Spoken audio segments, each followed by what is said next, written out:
kakaibang makikita sa hosting style niyo po dito sa LOL Page? Wala. Medyo sino pa ba kayo? Outfit. Normal. Mabarda. Ano ba? Hindi. Yung, kasi ano dito parang leader ng sindikato.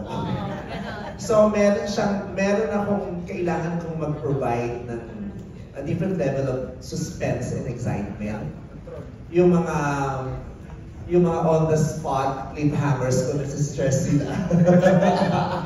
Kasi pag pumasok kami sa loob ng bahay, wala na yung labasan. So hindi kami mabibrief. So pag tumunog lang yung mga ilaw, tapos kailangan magbigay ng verdict, ako na bahala doon. Wala siyang script. Walang script na briefing lang siya sa simula bago kami pumasok. So kailangan maunawaan mo kung anong mga obligasyon at dapat niyong gawin sa loob. Tapos pag nasa loob na kami, wala na siyang script. So wala silang script na sinunod. Ako din as the host, wala akong script. Kaya hindi rin nila alam kung paano ko ibibigay yung mga verdicts. Kasi pag pinaglalaroan ko yung hindi nila nababasa, kaya nasa-stress sila. Yun din, it was extra challenging for me, but I enjoyed it a lot. Kasi iba siya. Kailangan ko mag-provide ng certain nervyos dun sa mga contestants. Sa long time show, at saka sa everybody's, hindi ko pinapanervyos naman yung the whole time, enjoy, fun lang, as much as possible, light lang dapat. Pero dito, mas suspenseful, mas maganda. Then lastly na lang po, for advice on anyone in the cast may answer.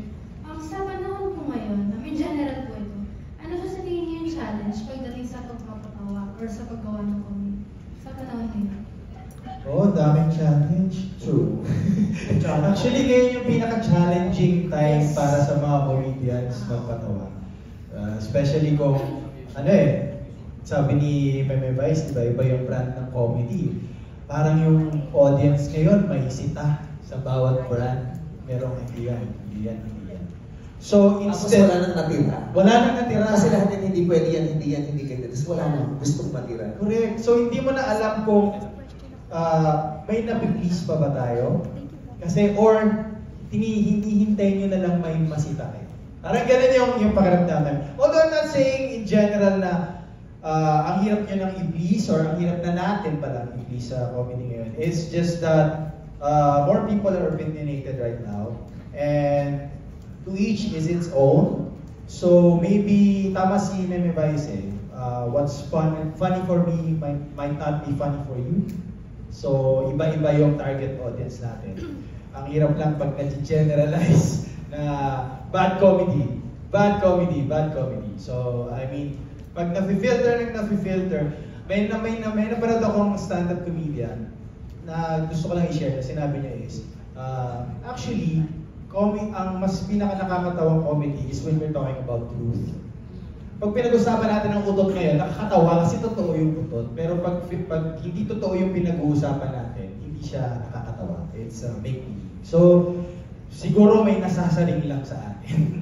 Kaya gano'n. But, nonetheless, we're still hoping because dahil sa social media and everyone, parang mas aware naman yung mga tao ngayon sa brand of comedy. Like, stand-up comedy is booming now, may improvement. Deadpan comedy is booming now. So I think it's just challenging.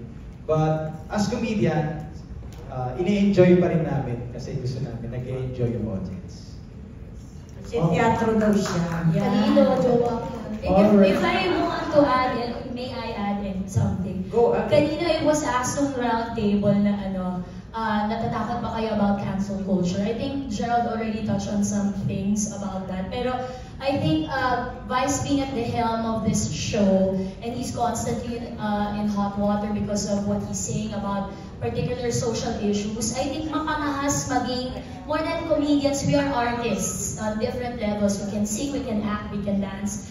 Napaka-broad na terminolohiya ito, pero proud ako na puro artist na genuine yung kasama ko sa show na to. And having somebody like Vice who's courageous and brave enough to talk about things that aren't normally talked about, pushing the envelope most of the time because we really need to make these professionals, these experts lack. So it's a highly competitive environment. Hindi kami napupulis or nakiklip yung wings namin kasi siya mismo nagsasabi sa amin, gawin niyo yan, go. And minsan siya pa yung tatawag, may telepono dun sa bahay, ayan na meron akong kulong, may telepono. Uutusan niya kami ng kung ano or may itatanong siya, tapos kailangan namin gawing nakakatawa, kahit nakakatakot, paminsan-minsan, or may matatouch kaming topics na we would think that would be sensitive na pag-usapan. But I think kailangan ngayon ng mas maraming thinking actors. Kailangan ng mga komedyante lalo na napatatawanin kayo pero at the same time, paiisipin din kayo at pupukawin yung kamalayan ng manonood. So,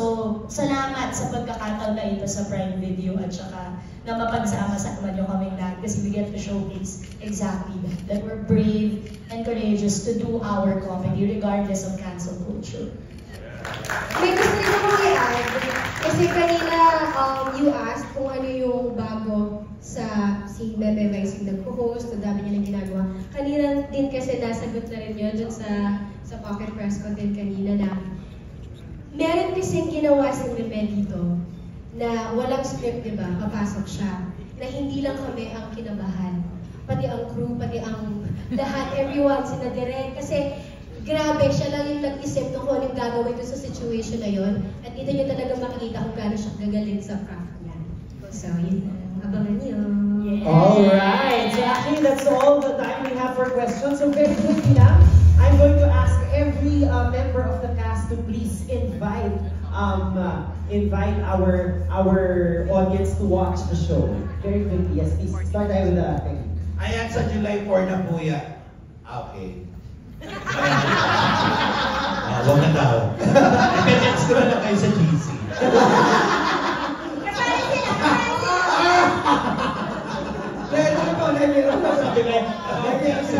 Group chat pero solo na. Hindi ko sa serious. Sinahingit talaga, mabilis mo siya kausap. Kahit sa Dong Eats, pag sinabi mo sa akin, hindi huwag yung itapon mo, hindi niya itatapon. Mabilis siya kausap. Kung talo. So we have room for one more question. Yes, and then after that, basically what we were kind of accomplishing. Yes. Hello, sorry. Tony from Subselfie.com online magazine. Actually, Tony! Hi, Tony!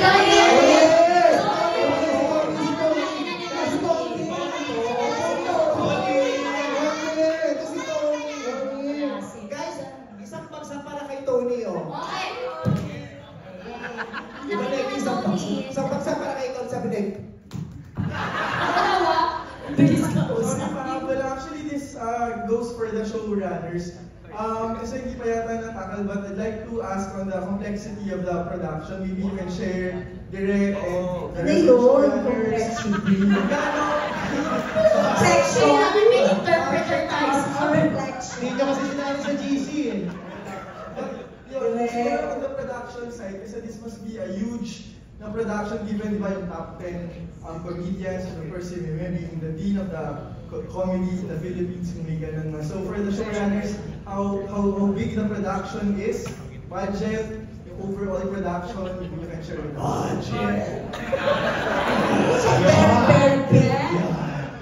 Well, yun, dito sa setup lang, production logistics-wise, we had 26 cameras to cover, para ma-capture yung smile na yun.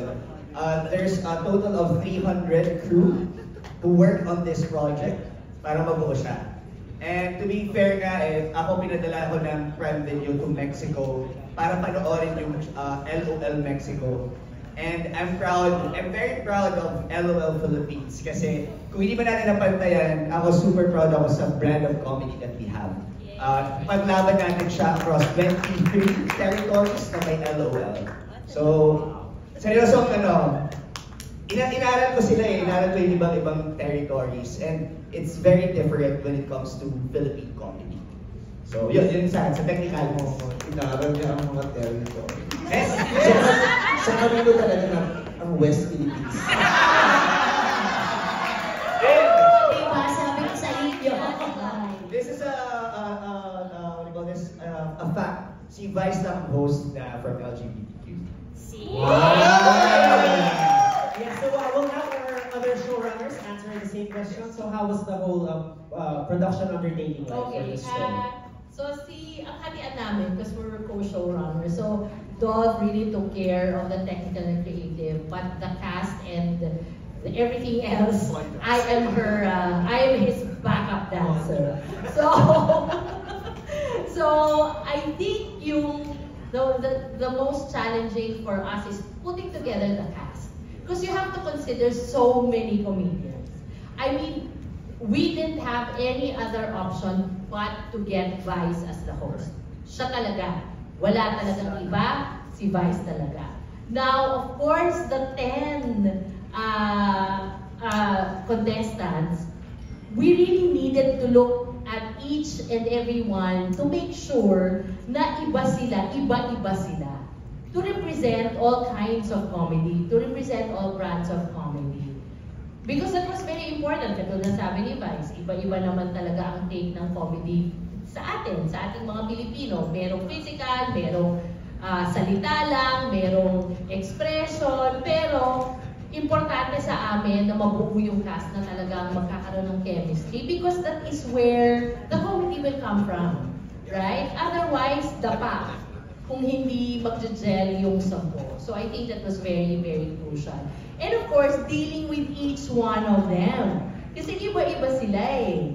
So, and then making sure, putting together the brief, putting together, and I think it was hard for us to decide, is this kind of comedy possible? Kasi syempre, not everything can be shown, right? So, importante yung decision factor. Ito ba pwede? Ito ba hindi pwede? Ito ba bastos? Ito ba baboy? Ito ba tatanggapin? Ito ba hindi? So, it was really such a complex in terms of putting together the creative.